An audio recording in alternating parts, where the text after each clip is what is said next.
Pat Robertson made some curious comments about ISIS destroying ancient art. Listen closely to this because he makes a weird distinction. I watch ISIS and other groups considered part of the terror network. I see that they have gone into what is geographically explained as Nineveh, destroying artifacts. But it looks to me like they're destroying ancient idols that God instructed the Israelite leaders to destroy. And I'm not sure I'm against them destroying these artifacts, although I don't support their activities. What they're doing, these are statues of kings. These aren't heathen idols. They're statues of the various kings of that era, and they're tremendous artworks. So, I mean, this isn't some heathen idol. By all means, if they were having some heathen deity and this was some mount where they're offering sacrifices, by all means, destroy it. But the other, I think, is just art. I don't think we can appreciate anything ISIS is doing. The Taliban was destroying statues of Buddha that they thought were very, but Buddha's a different religion, but the statues, they going to Nineveh, I mean, this is the historic record of a very ancient people, and to take that away is just criminal. Did you catch it in the middle there?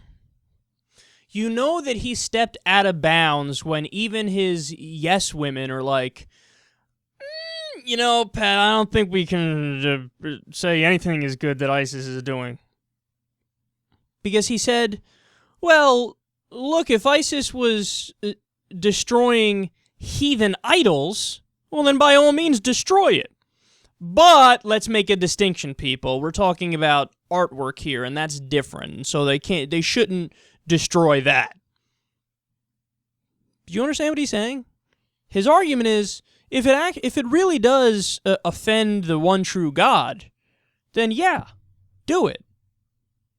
Well, obviously, if there's statues that worship false gods, God says you destroy that. So yeah, you destroy those things.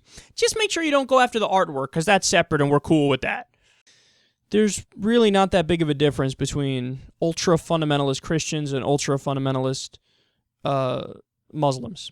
Because another example, in Brian Fisher's show, somebody called up and said, hey, Bri, I was thinking about this. Sharia law is actually preferable to what we have right now. Sharia law is preferable to liberalism because Sharia law is closer to a biblical theocracy than the liberal system we have right now. And Brian Fisher, by and large, agreed with the guy.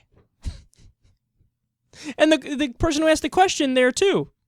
That shows you as well just how alike the ISIS mind and the fundamentalist Christian mind are. The guy said, you know, Pat, I don't really agree with ISIS, but I kind of agree with ISIS on this thing. Am I wrong for agreeing with ISIS? And Pat's like, only a little bit, buddy, only a little bit.